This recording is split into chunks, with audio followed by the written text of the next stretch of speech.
hello. How are you all? I hope you're all good. Well, first off, as you might have seen, I put out a heap of videos all at once a week or so ago. And I didn't put videos out purposely for about a month. And if you saw the video I put out before I put the stop putting videos out, you know why. And if you don't, I'll let you know why. It's because I noticed that people like Jaren and Bob and Cassie, what was her name? Cammy, whatever her name is, and other people, but them mainly, been poaching my information for a long time, which is fine. I don't really care. But what I really wanted was, I used to drop ideas to them. Got thanks back. And I started to ask them if they could please help me get my information out and stuff like that, and they were ignoring me. And then I complained about Bob saying that the stars don't rotate around silly nuts ridiculous in the south. That's whatever it's called. That's what I call it. And I said, stop saying that because it's, make it sound silly. It's a lie. Anyone in the Southern Hemisphere is going to be like, what are you talking about? It takes your credibility away real quick. And a few other things that, Bob has said, and the fact that Bob was supposed to only be there as a mediator, and he said he doesn't really want to be, in on it all. He just, wants to be there to keep the peace and that sort of stuff, and control the backside of it.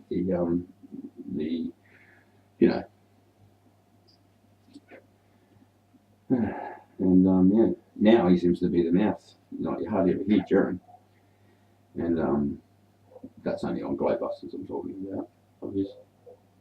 But now he's, Mr. Mouth, Mr. Talk. He's the one who really puts it all out. Saying stuff like they've been working on the map for ages.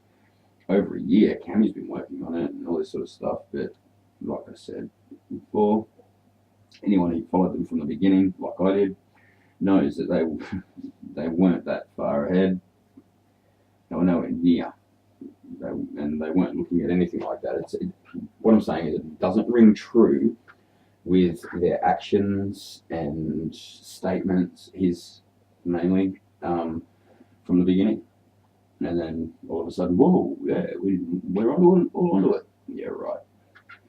And so, I didn't put anything out because of that. And I only did that to test it, to see, is it true? Are they, poaching my information? And all of a sudden I put videos out and started showing the construct that I think it is, and my map, and the fact that it seems to be working really well. And it works with the stars, it works with alignments, it works with so much. And I've been getting, talking to people on Hangouts and that, and getting times and stuff where they are, and sunrises, sunsets, moon, all that sort of stuff, all that good stuff, and plotting it out on my map. And it's been working perfectly. But anyway, what am I talking about here? I'm talking about Hillary Clinton. She's dead, is she? Apparently. She could be. Very well could be. This is, they put her in that van yesterday or the day before.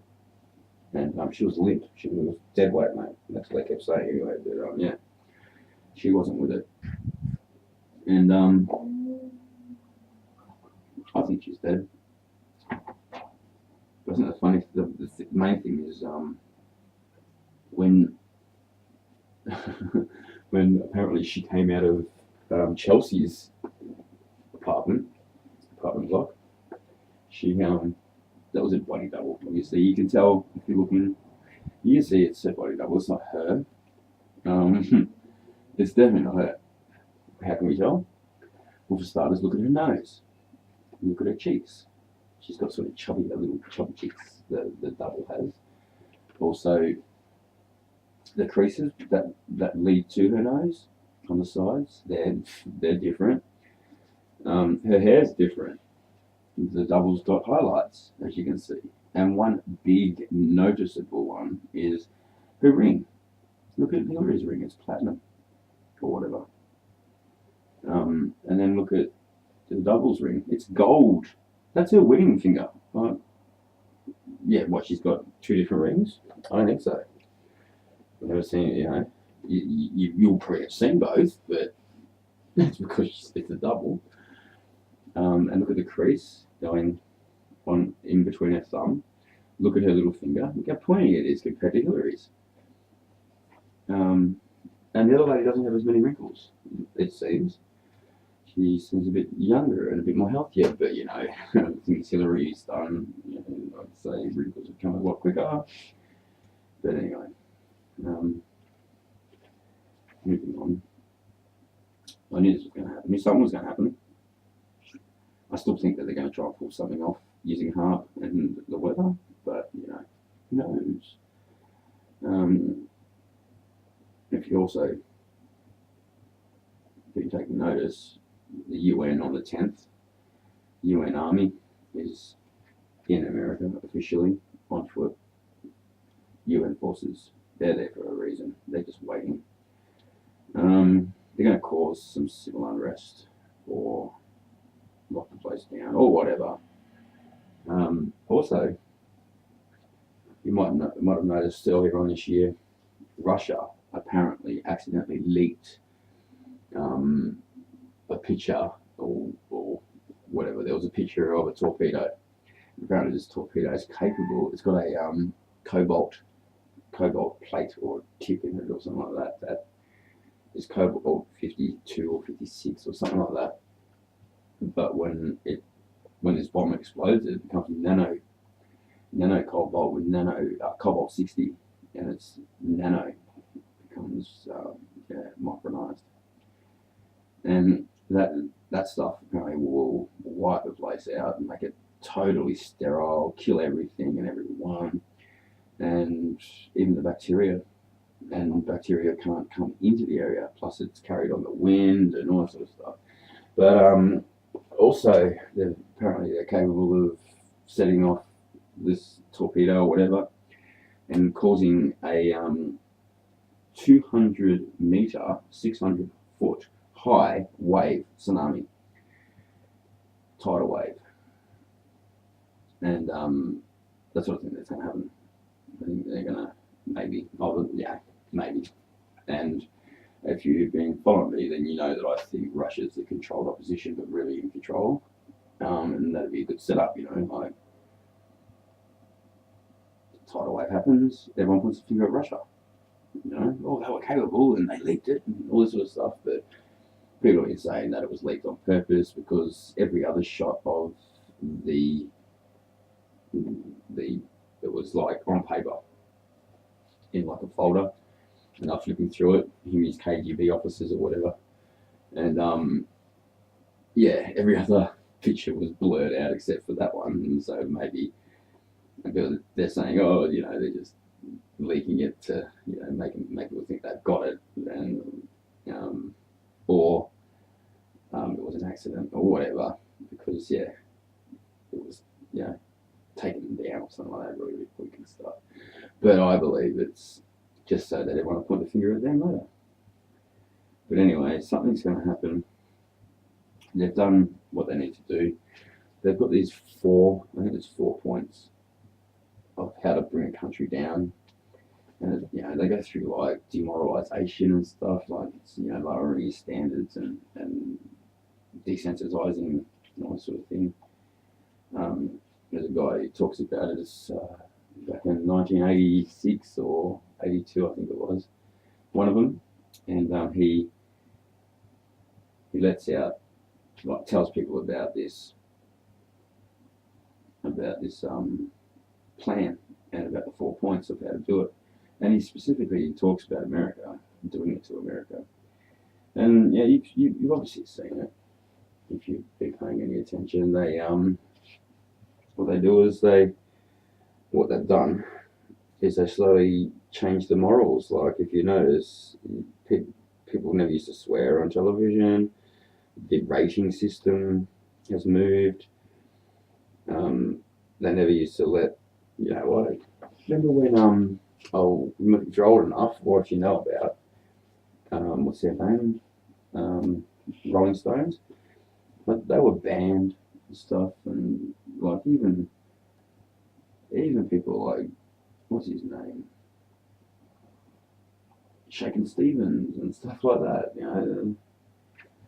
Elvis, slowly they've been doing it.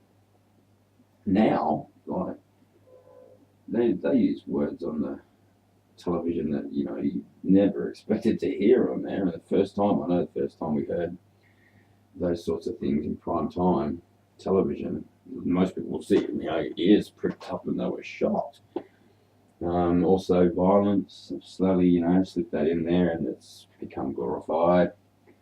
And music videos with that, what's her name? I don't know her name. Riding the cannibal, and Britney Spears and all that, like just disgusting sexual immorality.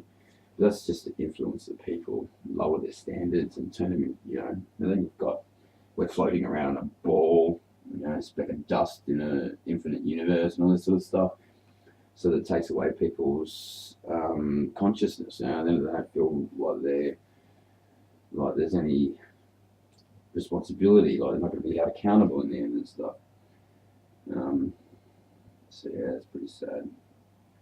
So I think something bad's going to happen really, really bad, really, really soon.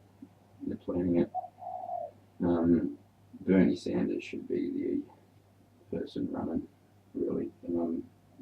If Hillary's out, or whatever they do, he should be the one they put in.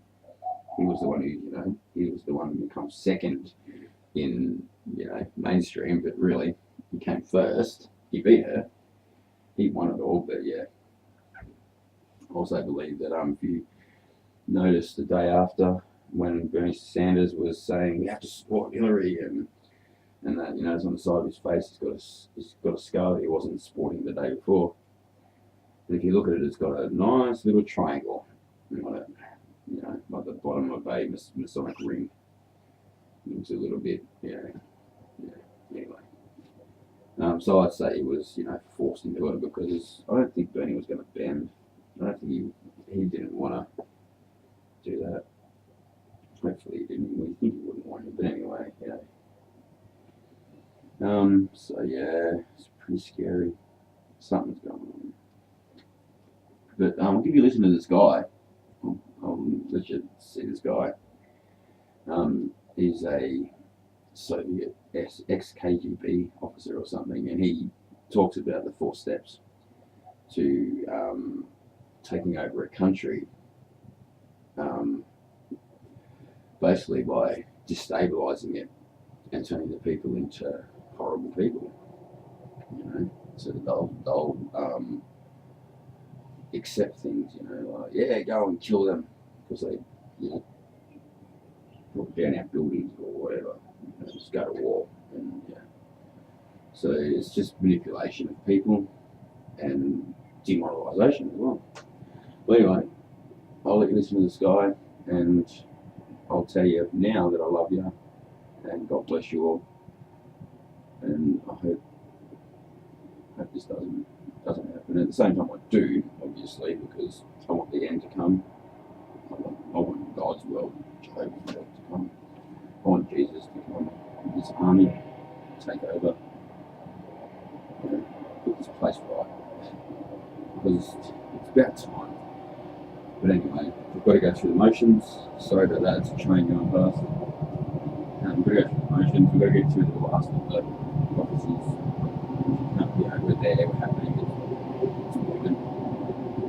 It's moving forward.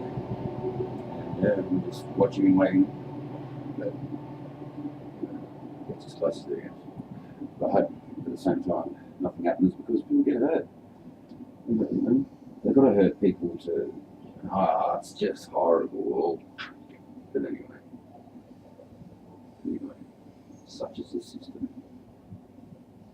Anyway, like I said, I'll say goodbye now and leave you with this guy.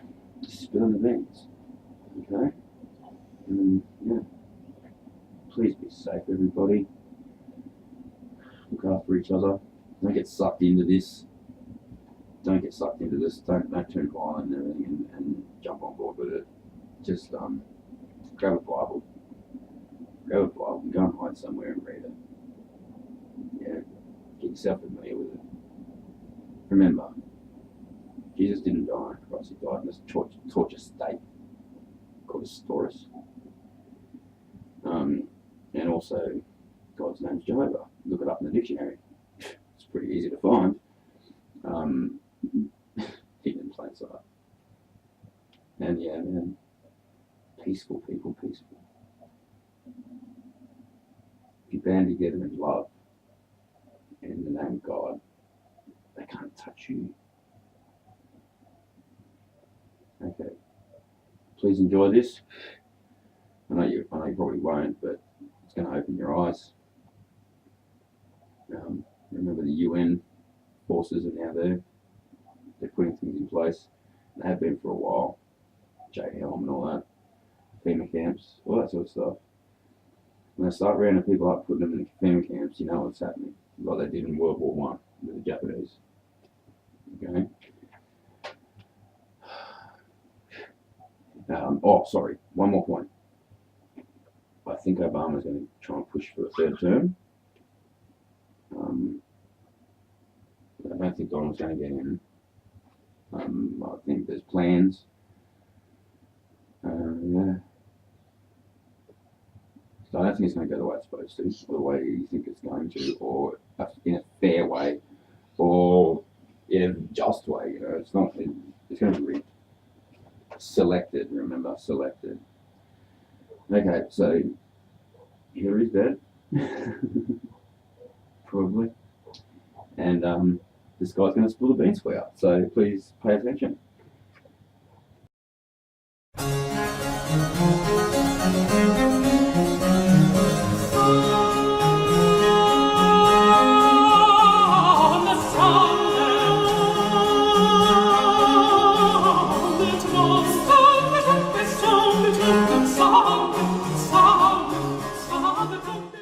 Our conversation is with Mr. Yuri Alexandrovich Bezmenov.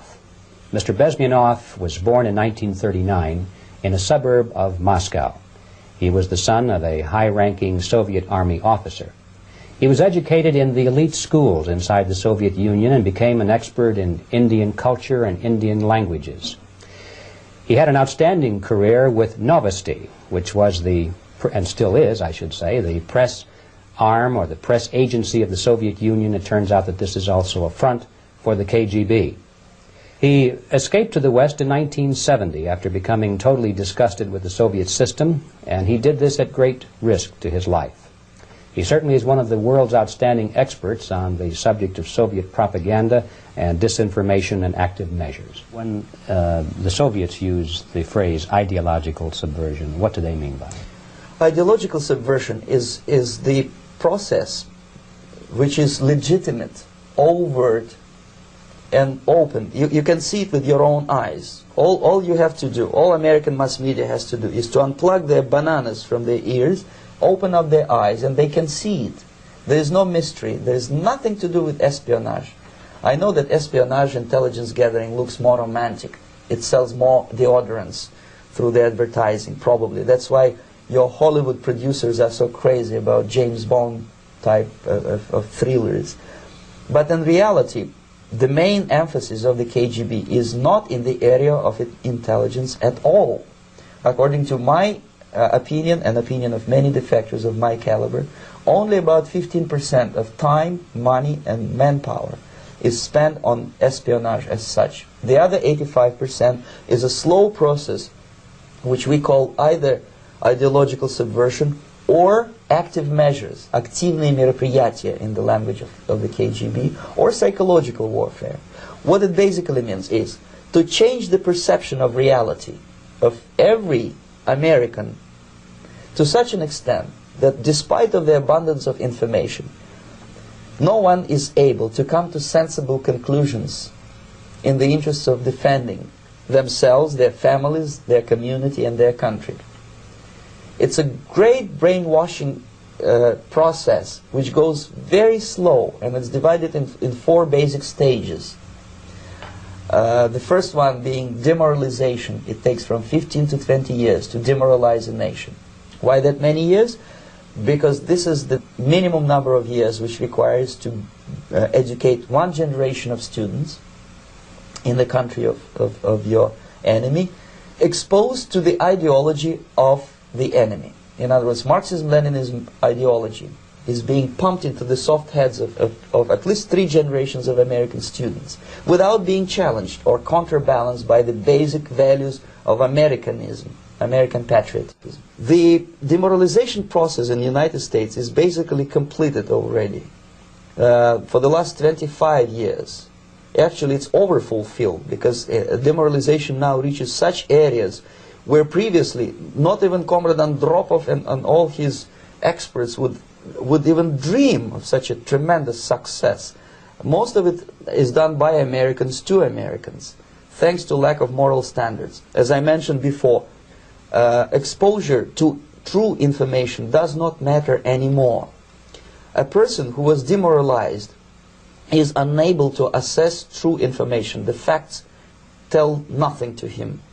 Even if I shower him with information, with authentic proof, with documents, with pictures, even if I take him by force to the Soviet Union and show him concentration camp, he will refuse to believe it until he is going to receive a kick in his fat bottom. When a military boot crashes then he will understand, but not before that. That's the tragic of the situation of demoralization. So the next stage is destabilization. This time, subverter does not care about your ideas and the patterns of your consumption. Whether you eat junk food and get fat and flabby, it doesn't matter anymore. This time, and it takes only from 2 to 5 years to destabilize a nation, what matters is essentials: economy, foreign relations, defense systems.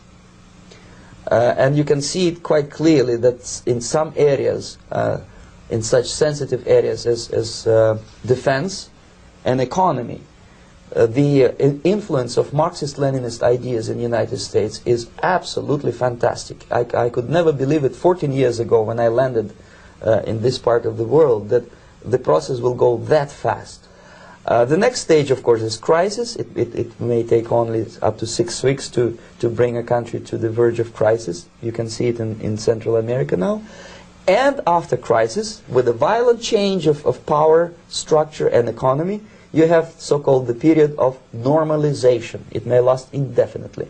Normalization is a cynical expression borrowed from Soviet propaganda. When the Soviet tanks moved into Czechoslovakia in '68, Comrade Brezhnev said, "Now the situation in brotherly Czechoslovakia is normalized."